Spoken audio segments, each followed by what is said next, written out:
The 579th edition of the Four Corners podcast starts right now.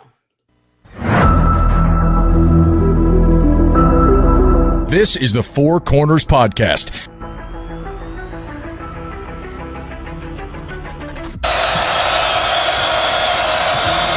And that could make a difference. Lawson at the buzzer. Got it! Maybe not. Ty Lawson wins it at the buzzer. Deep three. And Green rips down the rebound in traffic. 4-on-1. What a great job. What a terrific job in transition. I mean, you couldn't plan that any better as a coach. Gets the roll. Here we go. Page has it. Carolina down one. 84-83. Page into the front court with 4 seconds. Page to the rim. Got it! Got it! 9/10 of a second to go. Inbounds. Washington gets it to Warren. His full court shot. No good. Marcus Page baby. Does it for the Tar Heels. Carolina wins it. Don't force it if you're Goss. Comes in. Blocked by Meeks. Buried up ahead to Jackson. And he tucks it down for the 5-point lead. Matthews off the mark. And this year the confetti is going to fall for North Carolina. They're not going to be denied this time. Inside 30 overall. Love, top of the key. Oh! Big time delivery. Here are your hosts, Josh Marlowe and Anthony Pagnotta.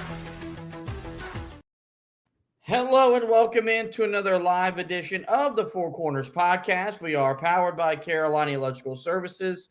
Here with you on a Monday night, here to go through the 1980s version of our off-season project, the What If series. I'm your host, Josh Marlowe, joined as always by my esteemed co-host, Anthony Pagnotta. We're about halfway through the off-season project that we've been tackling for the last month or so. We finally get to a decade that does include the first national championship for the program under Dean Smith, but also some uneven results in the month of March as well. We'll talk about that over the next 45 minutes or so. Do have a closing note regarding some news around a current member of Carolina basketball. We'll talk about that at the end, but we start every edition of the pod, as we always do, with the pod thought of the day. We go to Dale Carnegie for that pod thought. That thought is, quote, "Take a chance. All life is a chance. The person who goes farthest is generally the one who is willing to do and dare." And as we'll get into it, when we get to the 1982 portion of this decade, I think a guy that really that could really reflect that would be Michael Jordan, who dared to be great. He hit maybe the most iconic shot in the history of the program to deliver the first national championship for Dean Smith on his way to becoming the best basketball player of all time.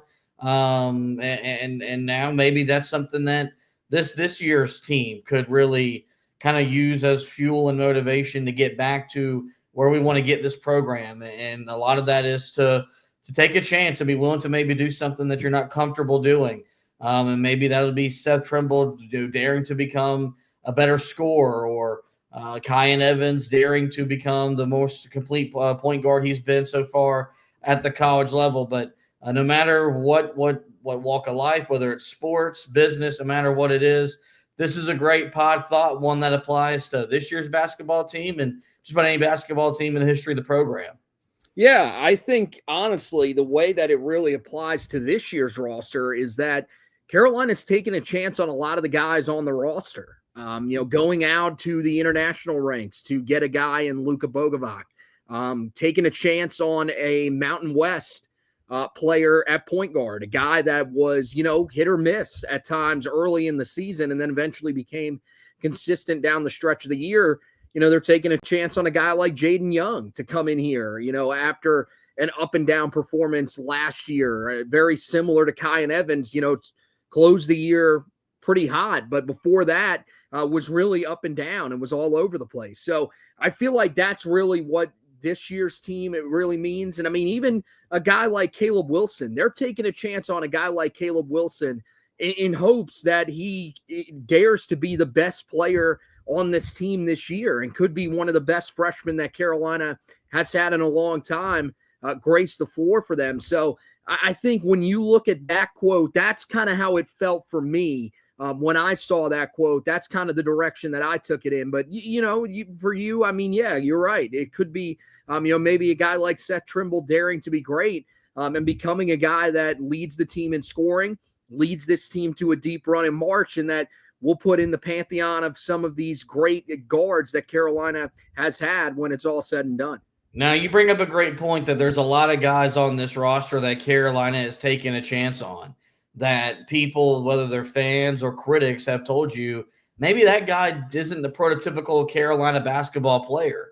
Well, Hubert Davis better hope that he is, and they are, because a lot rests on their shoulders for him being on the sidelines for the foreseeable future. So, Carolina took a bunch of chances on a bunch of different transfers. They're also taking a chance, maybe asking some guys to do some things they haven't done so far in their college career, which is why I think this will be a very interesting season, to say the least. We just hope there's more wins than losses once we get to the games that matter. Let's now get to tonight's order of business. That's the What If series. We have made our way from the 1950s through the 1960s. Last week we were in the 1970s, and today we find ourselves in the 1980s, which saw the UNC basketball program finally rise to the top of the college basketball world, winning its first national championship under Coach Smith, and in the process developing the greatest player of all time in the aforementioned Michael Jordan. Yet, even so, there were many moments that happened in that decade that make you wonder what if. And we start off with the bang in 1981, the year before Carolina would win the national championship. They would play for the national title. They would lose to Indiana 63-50 in a game that almost got postponed. Coach Smith lobbied for the game to be postponed because it happened on the same day that there was an assassination attempt on President Ronald Reagan. Nonetheless, the game got played. Carolina would go on to lose to Indiana in the first of two really heartbreaking losses to that Hoosiers program in that decade alone. And so, the simple question is what if Carolina emerges victorious in 1981? Do they get a back-to-back national championship because of what would happen in 1982? And if that's the case, you add something to the legacy, to the resume of Dean Smith that only John Wooden accomplished, Mike Krzyzewski accomplished, Billy Donovan accomplished at Florida, and we just recently saw it with Dan Hurley at UConn. But so if Carolina wins that national championship in 1981 and Coach Smith gets over the proverbial hump 1 year sooner, are we talking about a program that would have gone back-to-back in the early 1980s? You would probably think so, because Sam Perkins was a freshman. James Worthy was a sophomore. More than likely, those guys are sticking around. They would have had to stick around during that time. So you bring all those guys back. Matt Doherty was a freshman as well. So for the most part, it was a pretty young team. Jimmy Black was a junior. I don't think he ends up leaving early or anything like that. So I think you keep that team in pretty much together, and then you would bring in Michael Jordan. So I think that would probably put you as a back-to-back winner. I don't think that, winning the year before, like when, for example, if the team wins in 2008, then they do not end up winning the 2009 title.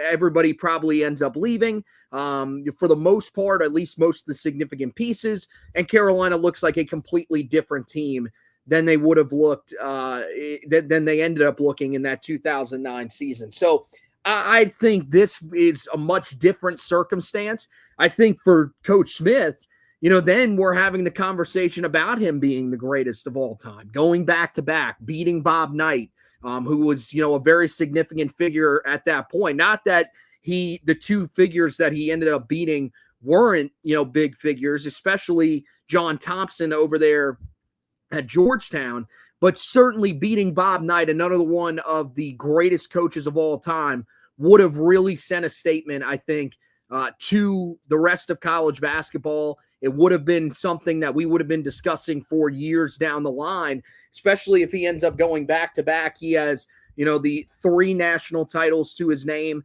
Then, we're talking about him really as one of the best that the sport has ever seen. So, I think this is one of those what-ifs that I think really sticks on the mind. You talk about the ones that, we've come up with and stuff like that. Some of them you have to dig pretty deep for. This was one that I think was right there and made the most sense. And the thing is you wonder if they end up, winning that championship, what that ends up doing for them, even with the loss of Kenny Smith, which we'll talk about here in a minute. You wonder what it does in 1984, if that has some sort of intimidation factor for that Indiana team, realizing that they had just lost to Carolina a few years prior, as opposed to having won that game.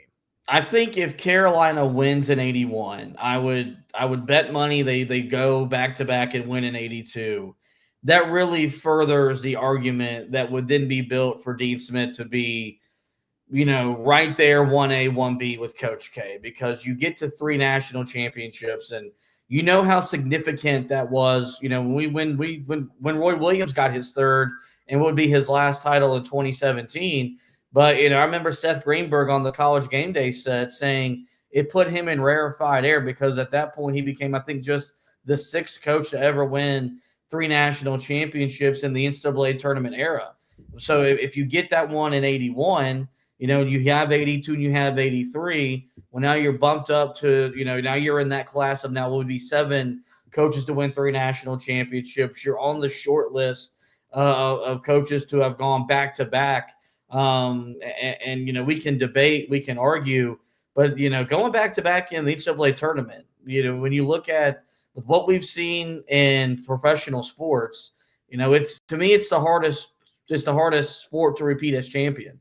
You see it happen in the NFL, maybe not quite as frequently, but we look at what Kansas City has done, making all these Super Bowls and winning them more often than not. You had the New England dynasty of the 2000s. You had the Cowboys, of the 90s. You had the Steelers of the 70s. So not even in the NFL is it as unprecedented as it is in college basketball to go back-to-back. And so that would really be, that's probably what would really stake the claim for him to be right up there with Coach K. He would have a back-to-back national champion winner to his legacy, to his resume. So this is one that I've always thought, as much as we can't prove anything, but the fact that your head coach was lobbying for the game to be moved does really make you wonder if that team was emotionally prepared to play. Because hours before tip-off, your head coach was, and rightfully so. I mean, yes, in our world, in our bubble, Carolina basketball is the most important thing in the world. For those 2 hours, nothing else really matters. But on that day, there was something that quite literally mattered more than a basketball game when the president of the United States was shot. So that's kind of one I've always thought about. Like if it got moved to Tuesday, would that have been enough to get Carolina over the hump just from an emotional standpoint? Just because those players probably knew that their head coach wasn't as invested as he probably should have been, considering what was on the line for them as a team, but also knowing there was bigger things at stake with the leader of the free world nearly losing his life. Nonetheless, you kind of forget about 1981 because of what happens in 1982 when Carolina adds Michael Jordan to the roster. They win the national championship on his shot to put them over the top against Georgetown. So we got to kind of do the reverse what if, which is maybe the not so fun version. But that is, what if Michael Jordan misses the shot and Carolina doesn't win the national championship? I think there's a lot of questions that would really stem from that. One, does Carolina ever get over the national title hump? And then 2, does Michael Jordan become the greatest player of all time? Because as I mentioned when I set the scene for this decade, Carolina goes to back-to-back national title games in 81 and 82. They don't return to the Final Four for the rest of the decade. They get close. They have some heartbreaking losses in the Elite Eight, some losses in the Sweet 16, but it wouldn't be until 1991 before the program would get back to the biggest stage in the sport. And as we've come to know as fans, 9 years for Carolina basketball, not making the Final Four, that's a drought. And so the program, after winning the national title, would go into a Final Four drought. So this isn't maybe the fun version of this series, but if Michael Jordan doesn't make the shot, do you think Carolina eventually gets over the hump and becomes the national champion winner under Dean Smith? And do you think Michael Jordan becomes what we believe for him to be, which is the greatest basketball player of all time? You would imagine at some point that Dean Smith ends up getting over the hump because, I mean, he was just that good of a coach to where eventually it would have had to go right for him, right? Something would have broken the right way. Maybe Kenny Smith doesn't end up getting injured in 84 then because the basketball gods are on their side and all of a sudden they win the 84 title. Maybe something happens, 87. We'll talk about that as a team that was really great. Maybe they end up getting to the Final Four and winning a national championship there because maybe there's that extra hunger. Maybe that's what's a little bit different as opposed to, what happens after 82, where I'm not going to say they lost the hunger to make it to the Final Four or anything like that. But I do think that maybe there was a little bit of a sigh of relief that, hey, there is, the pressure is off just a little bit. It's not where it was, where people were expecting this to, finally culminate in a title.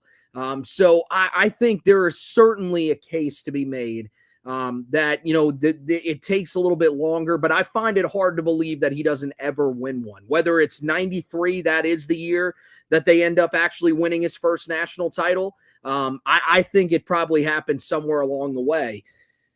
The other one, to me, I mean, I don't know. I know you put this down. To me, that's crazy because, dude, you talk about the most motivated player ever that we've ever seen, maybe in all of sports. That's Michael Jordan. If he doesn't win a national championship, I would imagine there's even more hunger for him because of the type of player that he was. Now, again, maybe 84 breaks a little bit different. Maybe he puts that team on his back and carries them to a national championship, something like that. But I think if you say, okay, he doesn't end up winning a national title, man, that would have just driven him even more to be great at the NBA level. And I still think he becomes the player that he becomes because he was just such a talented scorer. He got to the point where he could basically do anything that he wanted. So I think you still end up getting to that point for Michael Jordan. I almost feel more confident in that than the fact that Dean Smith wins a national title because he had been so close so many times before, or not so many times, but a decent amount of times before, and had fallen short. To me, there is absolutely no way that Michael Jordan doesn't still become the greatest player in the history of basketball because the motivation that dude played with is unlike any that we've ever seen before. Yeah, when you look at MJ and the path of ascension to becoming the basketball GOAT, and I don't think we will ever get closer than where we are now with where LeBron is, where Kobe got, for someone to really threaten his throne. I think what really set him on that path is, yes, you can talk about the motivation and the determination, but you go back to this moment where his name changed from, Mike Jordan to Michael Jordan. And there was an addiction to winning that came along with this moment where he hits the shot. Carolina, of course, gets the steal. They go on to win the game. And it was like from that point on that, when he reached that high, he just wanted to keep, attaining that high over and over and over again. And it's why, I believe if MJ doesn't quit, if he doesn't retire, if he doesn't go play baseball, the Bulls win 8 straight championships, which would be the greatest, they'd be the greatest feat in modern pro sports history. And you could argue 6 of 8 is still maybe the best feat in the modern era of professional sports because the guy just quite simply, once he climbed the mountaintop, he did not lose. The biggest what if here is Dean Smith winning a national championship. If he doesn't get the job done in 82, just given the data that, as I talked about a few minutes ago, and we're about to dive in here with 84, you didn't get the job done in 84. which, a lot of Carolina people, a lot of basketball people, a lot of college hoops people will tell you that's the best team to ever step foot on a court in Chapel Hill. Of all the teams that have won national championships, of all teams that have gone to the Final Four, of all teams that have won conference championships, none of them stack up to what that team was. And that team not only didn't win a national championship, didn't get to the Final Four that year either. So you have that year, and then you would still have 93.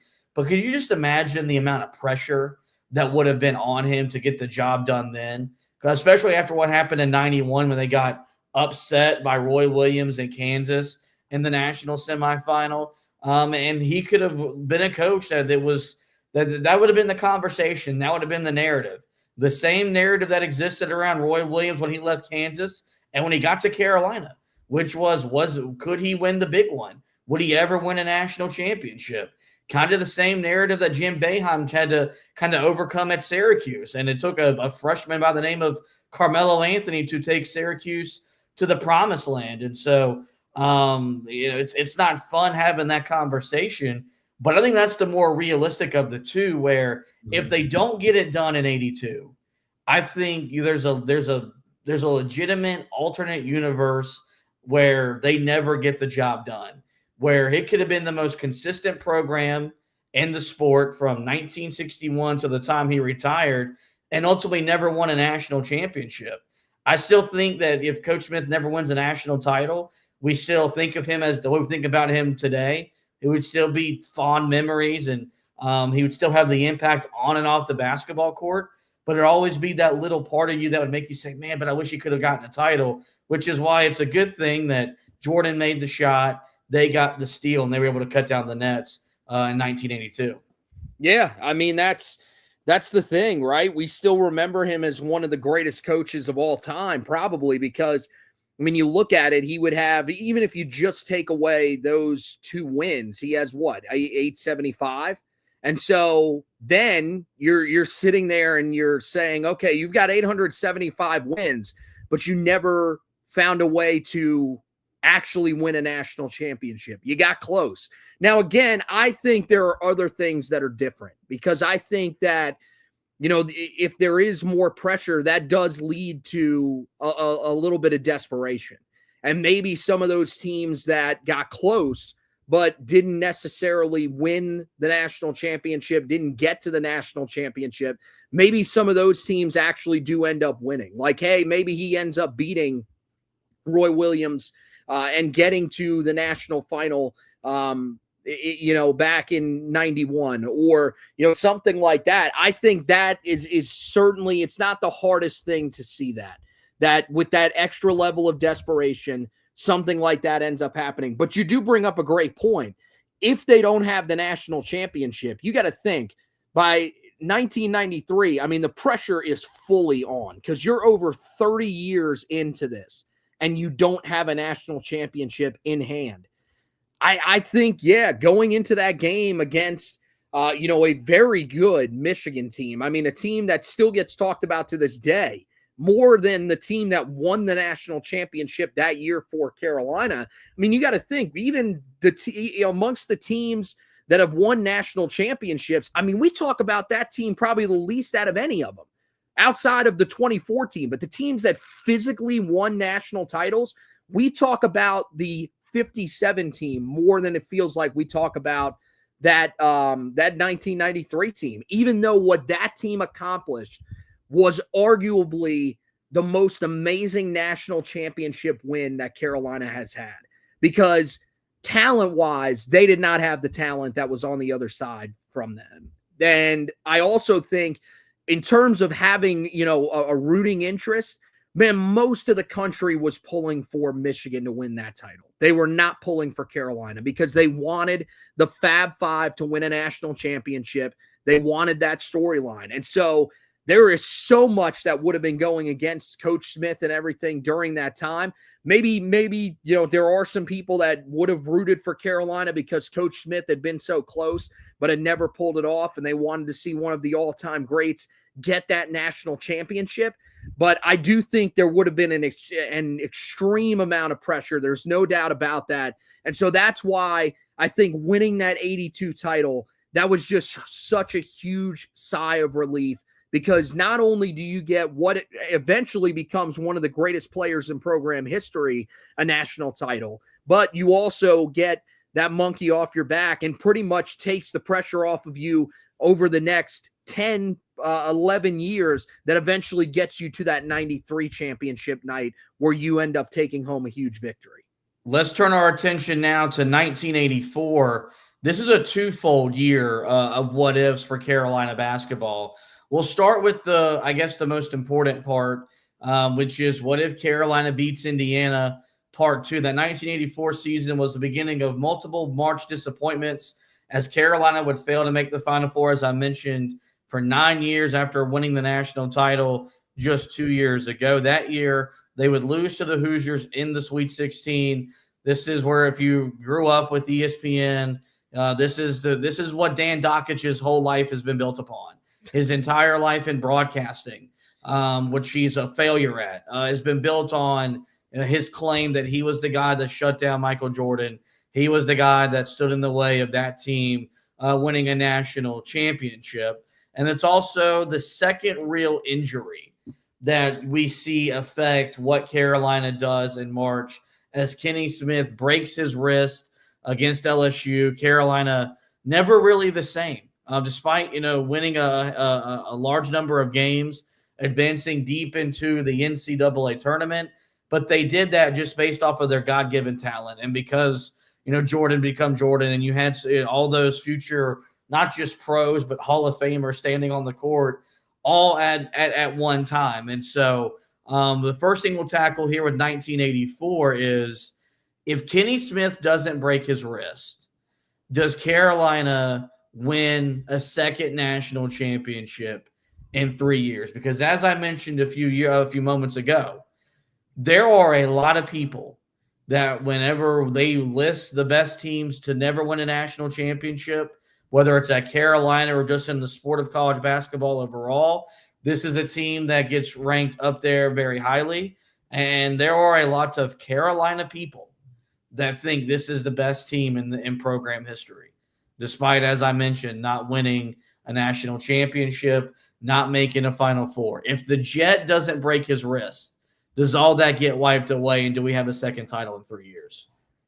Yeah, I mean, I think it is certainly it's certainly what you would expect to happen for Carolina, because you look at that team that year. I mean, they were 28-3. That means coming into that game 28-2, 14-0 in the ACC. They were as dominant as anybody. Now, look, there can be upsets that happen. We've seen it before. There are plenty of times where these upsets happen when Carolina is expected to be the better team. I mean, hell, Dean Smith saw a lot of that during his time there. But you would imagine that with a roster that had a junior Michael Jordan, his final year, averaged 19.6 a game leading the team. Sam Perkins, who was a senior that year, averaged 17.6 and 9.6, just short of averaging a double-double. And then Brad Daugherty, a young Brad Daugherty, who was a sophomore, at 10.5 per game and 5.6 rebounds per game. You would imagine that team finds a way to win a national championship. Also, Matt Daugherty in his senior year as well. So a very veteran team. That was the other thing, that you would have had a ton of vets here, but you had the upstart freshman point guard, the guy that was carrying you, led the team with 5 assists per game. When he leaves, Steve Hale comes in, does a pretty decent job for Carolina, but it just wasn't the same. You didn't have the scoring touch from him. It wasn't Kenny the Jet Smith.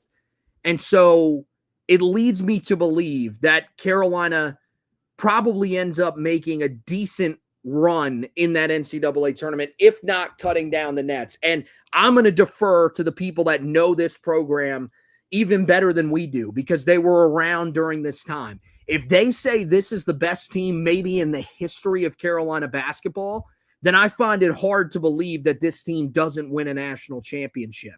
Again, not the craziest thing because 08, I mean, we talk about that team as one of the most talented ever. This is probably the team that comes the closest to 08 or surpasses 08 as the best team to not win a national championship. So I'm going to, leave it in my brain, and I'm just going to lead myself to believe that this team would have actually won a national championship if they don't lose Kenny Smith. Yeah, this is where the Carolina program, from like Phil Ford on, really shifted to where it was really dependent on the level of point guard play it got. And when it got great, consistent point guard play, man, Carolina did some special things. They did some big-time things. And I'll kind of draw parallels to this. When we watched Carolina race through the tournament in 2009, I think it's forgotten about that, when Ty Lawson had that toe injury, there was a lot of doubt, worry, concern about would that team do what that team was expected to do. You go back to senior night against Duke. He did not play well in the first half, looked like the Ty Lawson that we knew him to be that year when he was the ACC Player of the Year. In the second half, Carolina beats Duke, wins the ACC regular season title, would go on to win the national championship. I don't want to slight Bobby Frazier in any way. I don't think Carolina does those things with Bobby Frazier as its lead point guard. They could probably make the Sweet 16. They may have found themselves there to the Elite Eight. They don't win a national championship. I think that's what happens here with Steve Hale. And it's no disrespect to Steve Hale. He was a good quality backup point guard. But Kenny the Jet Smith was, at the time, the fastest guard, not just in Carolina, but in the country. Like, he was what Ty Lawson would be 25 years later. And so you take that off the floor, and, now you're taking away easy buckets in transition. And, now it's not, it's easier to guard Carolina in the half court because Steve Hale, newsflash, doesn't have the quickness off the dribble to get to the rack and put pressure on the rim that Kenny the Jet Smith had. So there's no doubt that I do think that if he's healthy, Carolina at a minimum makes the Final Four. I think they win the national championship. And just as important as, getting a second title in 3 years for Dean Smith or for Michael Jordan, we don't have to endure Dan Dockich as a broadcaster. Oh. He'd be a nobody. He'd still be probably living in Bloomington, obsessing over that program's inability to win big games, and we would never have to hurt his mouth on ESPN or now on Outkick. But that was no longer. That was not meant to be. That was not the case. If Carolina does get a second title in 3 years, how do we view Jordan different? Because when we talk about Jordan, when I talk about Jordan, I separate the NBA version and the college version. And he was a great college player.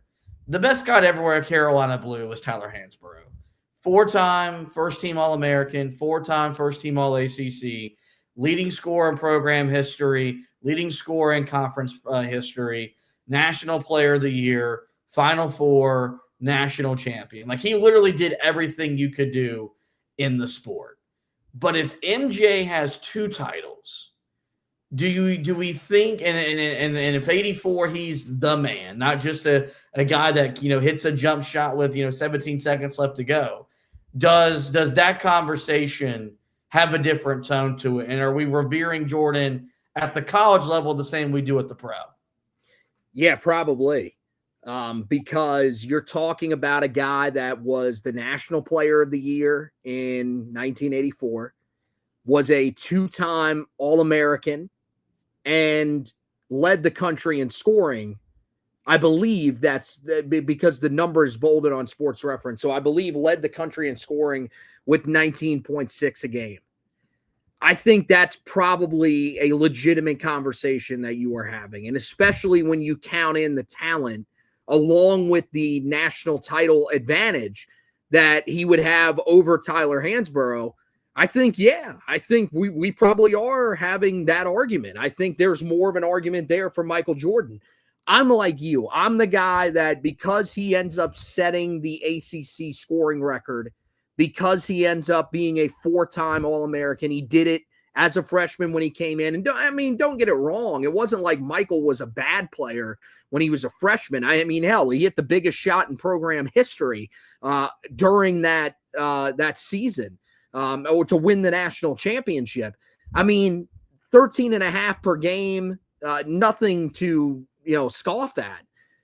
But I do believe that because of how dominant Tyler was for 4 years, you're probably still leaning Tyler. But I do think that Jordan is a very clear second, where right now I think you can debate whether or not Phil Ford is second, whether or not Lenny Rosenbluth is second. I think there's arguments for those guys to be the second greatest player in the history of the program.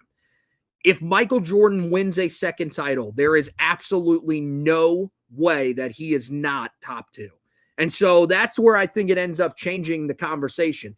Maybe we're still saying the GOAT is Tyler Hansbrough, but I know there would be more people fighting us on that than there are now currently, where I feel like for the most part, a lot of fans do agree with that. And I'd love to hear from the fans here that are watching this edition of the show. What would you think about that argument? Do you think that Michael Jordan is the greatest player in the history of the program? Just outright right now. And if he adds that second title, does that change it even more and get your opinion, pushed out there a little bit further? I do think that would certainly be very interesting to see. Yeah, I would love for Carolina to win 2 national championships, whether it's in 3 years or 4 years of a player's career that was a big part of both titles, just to really see what the conversation is. One, I'm greedy. I want national championships. I mean, we've been blessed to cover one run to the Final Four. We've been blessed to cover a run to the national championship. But we had to come on here and talk about a loss. I'd love to come on here and talk about a win in the national championship, let alone 2 wins in the national championship in a short time. I think if Jordan gets 2, it pushes him over the top, just because of what he would have accomplished more on the bigger stage in a less amount of time, as opposed to Hansbrough, who, it took him to his 4th year to win a national championship. So I think regardless. I think Jordan is still on the Carolina basketball player Mount Rushmore, just because you can't tell the story of this program without him. But I do think he might be 4th of the Mount Rushmore. Like, I do think you go Hansbrough. I do think you go Phil Ford, who is maybe the most impactful Carolina basketball player of all time, just considering the time of when he played, the first 4-year player. It was right at the heart of the ACC becoming what we know it today, where it's got a stranglehold on a lot of people in this region. And then I think Lenny Rosenbluth is a guy that gets forgotten about just because of the era and the fact that there's not documented film of what he did. But we got the box scores, we got the articles, we've got firsthand accounts. And he was a tremendous, great player. So I think that's what, whenever we take a step back and we really look at what all this program has accomplished and the players that it's produced, God knows, man, we're spoiled.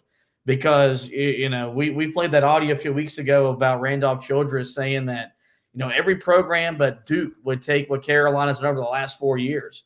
Well, just about every program in this conference would take a third of what Carolina has produced in terms of players, a third of the coaches that they've produced. And luckily we have it all to ourselves, and we get to celebrate that. We've got a third thing from 1984 to tackle, as this is really maybe the biggest year of the decade outside of the 82 year where you win the national championship. 84 is also where you see the rivalry with Duke really start to become what we know it to be today, which is the greatest rivalry in sports. And that's because Coach K and, defense of his players, while feeling the heat and the pressure as a guy that was, thought to be fired, openly questioned the ACC, openly questioned Coach Smith. This is where this is the year that gave us the infamous double standard, where he claimed there was one set of rules for Carolina, one set of rules for the other teams in the conference. Very ironic that when he would win back-to-back national titles in the 90s, surpassing Dean Smith, for championships at that point in time. When this got turned around on him, he wanted to run away, but that's what we know Coach K to be. If Coach K never stands up, if he never challenges Dean Smith, if he never challenges Carolina and the ACC publicly, do we think the rivalry still becomes the rivalry? Like, yes, you have the arrival of ESPN that set it in motion, where they picked up on the fact that there was these two great programs 8 miles apart that do things completely different. And that really helped kind of get it into a national, into the national landscape. At this point in time, it was still very regional. But do you think this still happens if Coach K never does what he did, if he never stands up for himself, if he never stands up for his program, or if he would have taken the NC State approach and just been a coward about it and would have backed down? Do you still think we get the rivalry that we know and love today? Yeah, I mean, to a certain extent, you still get it. There still would have been hatred between these two sides. I think at some point, Coach K would have shown that there was some vitriol towards Carolina. But, I mean, maybe he does remain quiet. Maybe there is nothing that ends up coming out, and this rivalry really just stays, a pretty quiet rivalry between the two sides. They're very close. Maybe they realize after a while, hey, these guys are playing really close games against each other. But that was certainly something that lit a fire underneath this rivalry. Like, at that point, that was probably the pilot light that this rivalry needed to become the best in all of sports. That's probably where I say it's different. I don't think this would be remembered as the greatest in sports. Maybe the greatest in college basketball, but the greatest in sports, I don't know if it necessarily is there, because you wouldn't have had the character that became Mike Krzyzewski, a guy that was so easy to hate for Tar Heel fans. And we've talked about it. Since he's left, you don't have that guy. Jon Scheyer is a guy that is hateable because he played at Duke. That's really the only thing that's hateable about him. He seems like a pretty nice guy. He doesn't really seem to be a guy that's complaining about a lot of stuff around the conference. Doesn't really seem to have, a burning vitriol towards Carolina or anything like that. It feels like there's more respect there. So I wonder, what ends up happening if Coach K is like him? What does that do for the rivalry? So it certainly is an interesting question. And I do think that it probably means that it doesn't become what it becomes.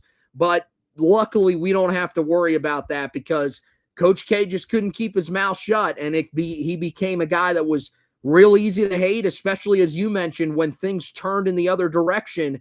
And he was a guy that basically cowered away from it. So, I think that's the best thing about this rivalry is there's multiple moments. There's multiple what-if moments with this rivalry, these tangible moments that are out there, where some of these other rivalries, I don't know if there's necessarily the same moments that you can point to.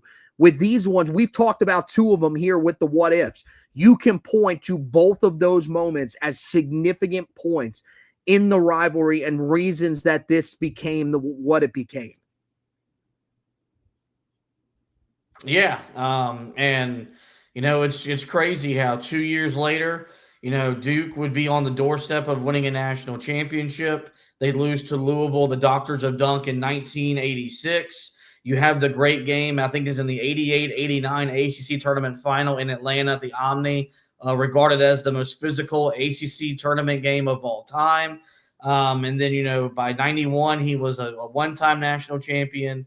By 92, had surpassed Coach Smith and won back-to-back national championships. But it all kind of started there, where that was the turning point, I think, for him as a coach, for that program, but more importantly for this rivalry that means so much to so many of us. And, it's still something that the greatest part about being a Tar Heel is, yes, it's the winning and it's the great players, but there's just something about being a part of the greatest rivalry in sports. As much as the national media tries to, demean it and belittle it and tell us that Ohio State, Michigan is better, that Auburn, Alabama is better, that Louisville, Kentucky is better, we know the truth. We know that Duke and Carolina is still Duke Carolina. And this was really the turning point for that rivalry becoming what we know it to be today. One final what if before we get to our closing note and we get out of here. We fast forward all the way to 1987. Another disappointment for the program. They'd lose in the Elite Eight that year to Syracuse as Jim Boeheim would get over the hump and make the Final Four. But Carolina went 32-4. They went undefeated in ACC regular season play, lost to NC State in the ACC tournament final, which was, a run that was very similar to what that program did 2 years ago in terms of coming out of nowhere to win the ACC tournament and make the NCAA tournament. Carolina would finish that year second in the AP poll. They were the second highest scoring team in the country. They averaged north of 91 points per game. But ultimately, you don't get the job done. You have a disappointment in March. They did lose a game at Notre Dame in February. This was back where you played a non-conference game in that part of the schedule, something you see programs doing now, something I want to see Carolina start doing in the years to come. My what if is it's really not championship based. It's really just more if they lose at least one game in conference or 2 games in conference. They won the league by 4 games that year. So you could lose a game or 2. Do we think they would have been better prepared for the pressure-packed moments that March delivered? You got to think 1986, 1987, this is the 3rd year of the expanded NCAA tournament field. This is the 3rd year of the field of 64, where now you have to win 6 straight elimination games to win a national championship. And so I think it's why you saw some really great teams not cut down the nets, because they were kind of learning how to handle all the pressures and the emotions and the intensity of now having to win 6 straight elimination games. We talk about it now whenever we look at Carolina's schedule, that a loss in November and December is going to better them for conference play, and how the losses in conference play you believe and hope will prepare you better for March. Is this a team that you look at and say, if they maybe would have lost a game or 2 that they probably shouldn't have won, would they benefited from that later on down the year and maybe at least got to a Final Four? No, I don't think so. I think, honestly, this is a team where you wonder if they don't lose the ACC tournament title to NC State, does that serve them better? Because they would have been on a run. This was a team that was built on these massive runs that they went on. I mean, you had the winning streak after you lose to UCLA on December 1st. A significant winning streak that goes all the way until that February 1st matchup with Notre Dame. And then you wonder if Carolina then gets on another massive winning streak. Do they just carry that momentum all the way through and end up winning the national championship, or at least going to the Final Four? I think that's more of the question that you have to bring to the table, because I wonder, losing that game against NC State, a team that was not nearly as good as some of the other teams that Carolina faced that year. I mean, they faced a decently tough schedule that year. I mean, beat number 5 Illinois, number 2 Purdue, number 17 Duke, had beaten NC State earlier in the season when they were ranked. Clemson was ranked 10th when they beat them. And then same thing with Duke. You wonder if that NC State loss sort of shook the confidence of this group just a little bit. And I wonder if they have that confidence. They avenged the loss against Notre Dame, but do they have that confidence against a top 10 team like Syracuse to be able to win and advance on? I do kind of wonder if maybe they were still on that hot streak, if that sort of carries over and they win the title. That's how I kind of look at it, as opposed to the way that you're looking at it, with the losses sort of getting you prepared for March. That's a valid point. That very well could have been a team, kind of what we saw back in 2016, where, we are guys that, as much as I love the ACC tournament and like getting to go to it this past year, cover it, meant a lot to me as someone that cares about the event from a historical standpoint. I don't value winning it. Most years I want Carolina to win maybe a game, get out of there healthy, but let's prepare for the big tournament. But like in 2016, I thought it was important for that team, for that team's mental psyche, to win the ACC to win the ACC tournament, to go on and do the things they would do in the NCAAs, which was make a Final Four.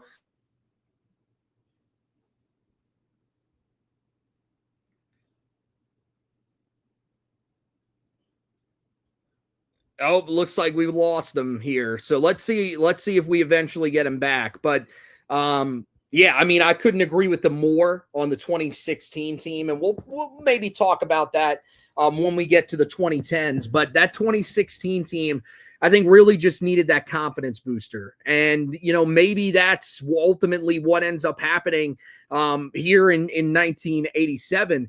I think one of the things is that, Dean Smith, I think, definitely valued that a little bit more than Roy Williams eventually valued it. I think, in all honesty, the ACC tournament in general was more valued back during that time because, you look at it, it used to be you had to win the ACC tournament to get into the NCAA tournament. So I definitely believe that, Coach Smith put a lot more, on that. I think he was certainly someone that valued it a little bit more. And so I do believe that there is a chance that with how much he, valued the ACC tournament, and that was something that was still instilled with him from the previous times before the tournament field expanded. I do think that this team, maybe they do end up benefiting from winning the ACC tournament, getting another ACC title, and going in with that confidence to the tournament. Yeah, I think it's kind of a great kind of double if, because I looked at it one way, you looked at it another. And maybe yours is right. Maybe if they don't lose to NC State, maybe they at least make the Final Four. And who knows? Maybe they go on to win the national championship. I looked at it from the standpoint of maybe they would have benefited had they lost a game or two in the regular season. But that's not the way that it ultimately went down. And I think this is one where you look at it, and because they go 14-0, I do think they're really, held in a different regard than what they probably should have been. That was a really good Carolina team. They had some really good wins in the regular season. I also think that team overachieved. And I think they didn't do what you wanted to do in the tournament and get more in the regular season. I think you could say that Max has the full capacity. So it sucks that they didn't get the job done in March, but it's still pretty hard to look at that roster and the big time coming in. Get on to have a career in the NBA, a senior guard. I can win 32 games. The last 14 were, winning a regular season title, playing an ACC tournament final, and then ultimately play in a regional final. It's a sign of some really good coaching that Dean Smith did, despite, when you look at it, they did disappoint.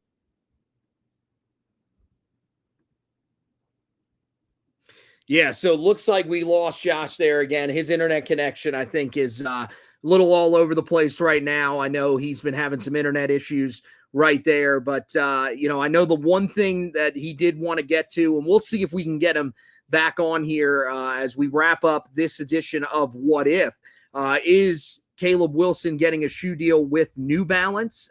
He announced that officially earlier today. And so this is a big deal for Carolina to get, a five-star prospect that's getting this type of hype and everything around him. Now he's got a shoe deal on the way. He gets this even before he starts his freshman season. I think that is a really big deal. There's no doubt about that. I think, with Caleb Wilson, getting this deal, people are worried. People are saying, oh, is he going to have to wear New Balance, stuff out there on the court this year?